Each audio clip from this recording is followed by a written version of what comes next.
大家好，欢迎来到公子视频，我是公子沈。我们在节目刚开始的时候，我想对上一次的节目做一点补充，有一些新的消息跟大家汇报一下。就是之前我们谈到了中国河北的一个程序员因为非法翻墙遭到政府的罚款，甚至把他过去3年的所有收入全部没收。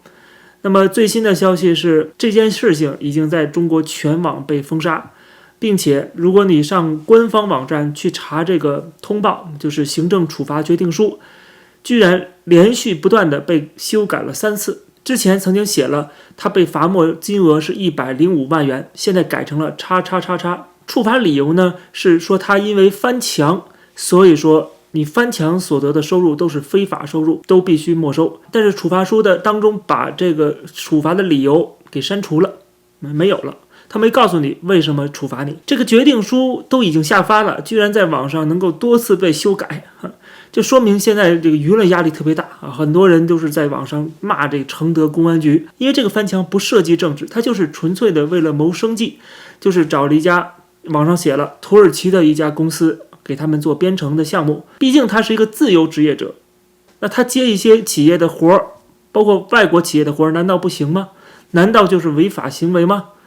那等于你还让不让人家活了？那正是因为有这么多人都在批评政府，批评当地的公安局，所以说当地的公安局把这个处罚决定书给修改了，让大家看不出来到底为什么罚款，也不再显示罚款的金额啊，这等于是你这鸵鸟把脑袋埋在沙子里，自欺欺人。但是墙内的人，很多人不知道的，再看到这个消息，不好意思，所有消息都被删除了，然后看到这个处罚决定书，什么内容也没写，这样的话你就不知道了，对吧？有本事你当初别这么做呀，你还是罚了款，你还是要这么做，你就是想把大家嘴堵住而已。这是对之前那个期节目做一点补充。那今天讲的最新的一条消息是，曾经被誉为中国巴菲特的私募大佬突然非正常死亡，这个人叫做关善祥，他年仅38岁，深圳市的一家资产管理公司宣布他们旗下的基金产品终止。他说：“投资者您好，非常遗憾地通知您，关善祥先生已经逝世，公司的日常运营遭遇不可抗力的因素。为了保障持有人的切实利益，请您尽快登录签署清算协议，公司基金产品将进入清算流程。”深圳市这家基金公司的控股就是关善祥，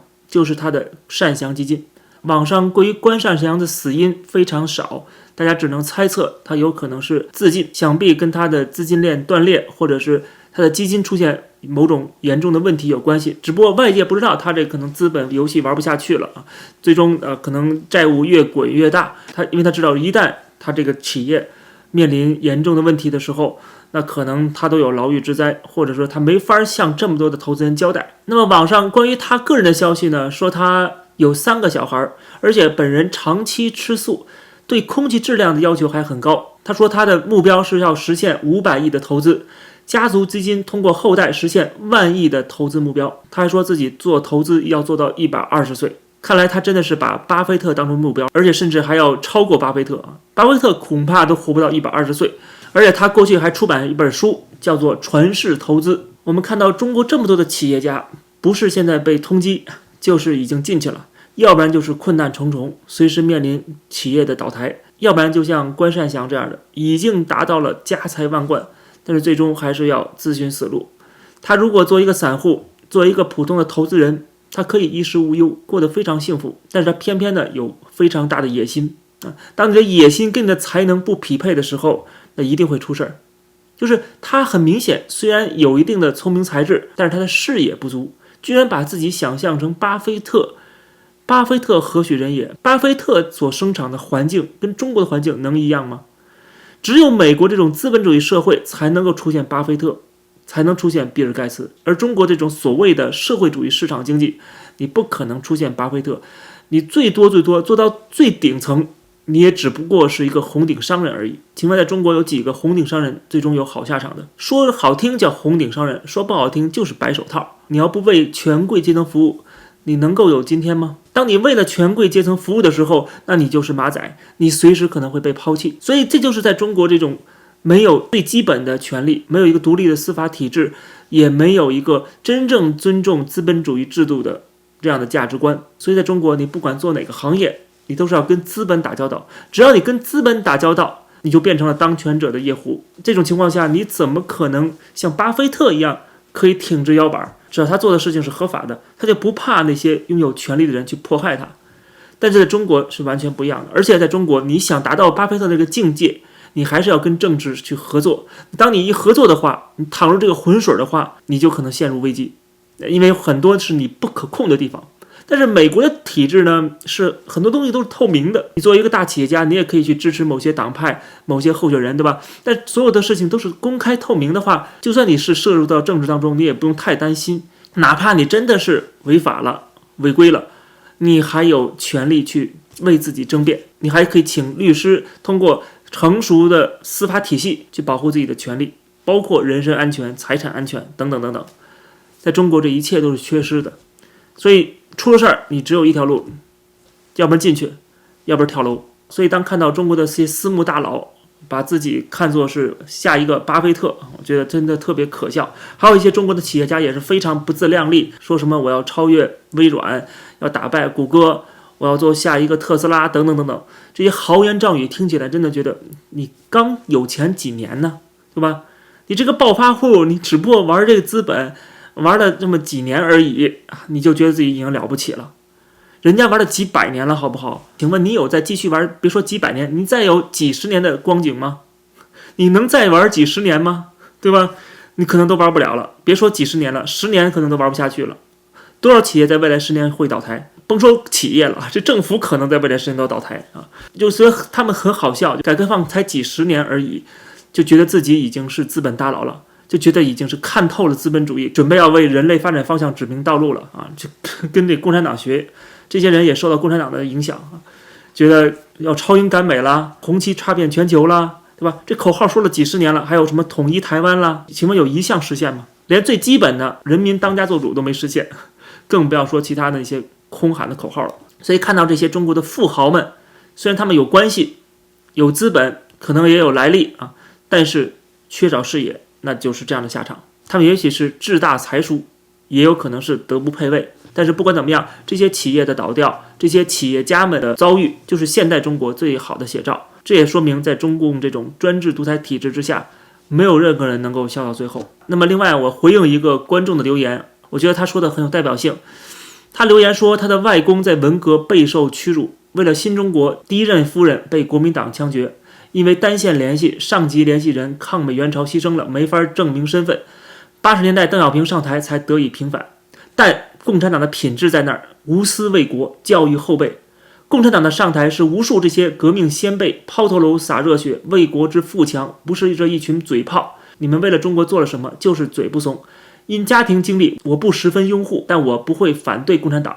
他们至少为了理想献出生命，至少我们现在安居乐业，而不是你们这些嘴炮，唯恐天下不乱。他这段话里面有很多的逻辑漏洞，而且前后矛盾，都不知道从哪儿开始来分析了。他说他的家庭啊，就是祖上又被国民党枪毙，然后又被共产党迫害，但是呢，他不仅不恨共产党，还非常支持共产党。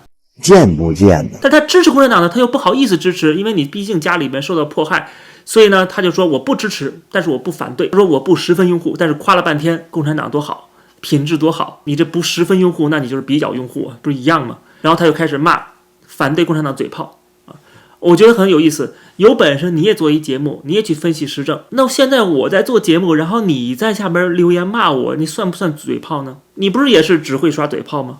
对吧？你也没有自己做一个节目，做一个频道出来，最后你要通过自己变成一个嘴炮来骂别人是嘴炮，这不是很可笑吗？而且说为了理想献出生命，这是好样的。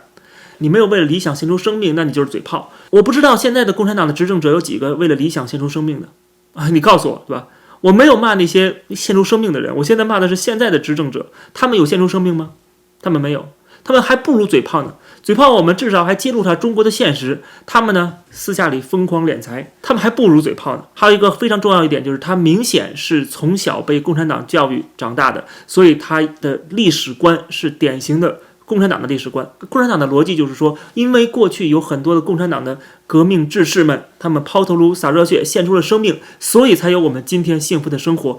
这个逻辑链条其实是不成立的，但是他们强行给连在一起，来为现在的执政者能够继续的执政增加合法性。但问题是，它能够连在一起吗？这两个事情之间真的有必然联系吗？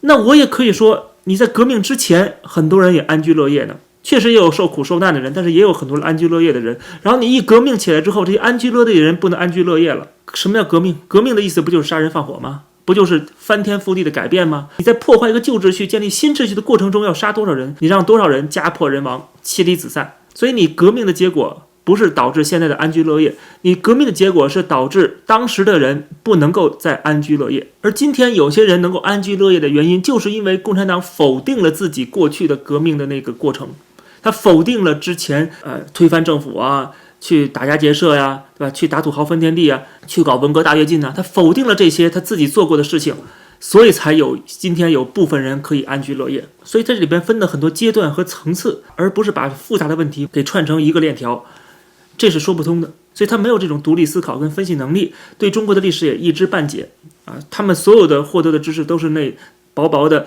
2本什么政治跟历史的中学教科书，所以说他们思想被简单化了，被格式化了，以为共产党的这个逻辑链条是成立的。这也为什么在10月1号的国庆节这一天马上就到了，天安门广场已经聚集了上万人，从凌晨开始就排队等着第二天早上看升国旗奏国歌。今天看过去，这些人就感觉都是愚民愚众，因为你说我不爱国吗？我也去天安门广场上看过升国旗奏国歌，凌晨的时候去的，不过那是30多年前了，好不好？那个时候我是小孩，后来当然去了无数次天安门，毕竟我是在北京出生长大。可是人是在成长的，是在逐渐成熟的，是在开始有自己的独立思考能力的，慢慢的就可以脱离了酱缸，让自己的境界不断的升华，看问题也变得更加的准确，更加的独到。但是看到今天天安门广场这些人，还有就是给我留言的这些粉红网友，就觉得大家如果没有进步的话，没有下一个30年等你了。我过去等了30年，等到了今天，但是你们还有30年可等吗？在30年之内，中国就会发生多么大的翻天覆地的改变，会有多少人头落地？我觉得未来你再有30年去开窍，已经来不及了。恐怕在开窍之前就已经成为被牺牲的炮灰和韭菜了。就在前2天，还有人在网上发了一个文章，说河北魏县的一个60岁的老太太，她在北京旅游的时候遭到殴打。网上这篇文章的标题叫做魏县老太北京陶然桥北奇遇记，就是这个老太在北京打工的时候，听说有一个地方叫国家信访局，说是为民服务的地方，谁有冤屈都可以在这里面去得到解决。她是在抖音上看到的，没当回事儿。结果呢，她后来就是辞职准备回家了，回老家。回老家之前呢，她说既然国家信访局就在北京，要不然我去看一眼。她就是好奇想看看什么样的那个楼。结果她这一去就造成了她3处腰椎骨折，爆裂性骨折，至今卧床不起，大小便不能自理，因为她在国家信访局门口遭到了殴打。文章应该是他的子女或者家人写的。文章说他坐40路公交车在北京西城区的陶然桥北公交站下车，下来之后有2个陌生男子就上前搭话，问他你干嘛去，是不是要去信访局？然后他说我去哪儿关你们什么事儿啊，你们是谁啊？结果这2个男子上来就动手，一个抢他的包，另外一个人从他背后袭击他。就在这个时候，突然又来了4个人，把他一架塞进了一辆汽车里，等于当街把他绑架了。就在北京西城区的街头，然后在车上这几个人就讲了，说我们就是信访局的工作人员，而且其中有的人还有警察的身份。但是他就说，你们既然是警察的话，为什么不说呢？为什么上来就打人呢？结果呢，这车开到了一个偏僻的地方，停了4-5个小时。这老太当时已经是全身剧烈疼痛，根本就没法站立了。然后这个时候他们就说，你老家的镇政府的人会过来接你。这个事情一曝光之后，大家知道结果是什么？结果就是当地政府找上他们全家。我们看爆料者说，有领导来村里称家属所发微博已经被传至了外网，抹黑了国家形象，说现在的问题已经不是要不要给老太赔偿的问题，而是你们勾结国外反华势力的问题。甚至公安局的网监大队的人员还致电这个老太太的儿子，就是在深圳工作的一个儿子，要求他回家说明情况。我觉得我都不用再做任何的评价了。看看这个事情发生在今天2023年的北京，事实已经非常清楚不过了。这个国家到今天有多么的落后，有多么的黑暗，已经无需多言。好，感谢收看这期的公子视频，欢迎大家点击订阅这个频道，也欢迎加入会员来支持我。我们下期节目再见。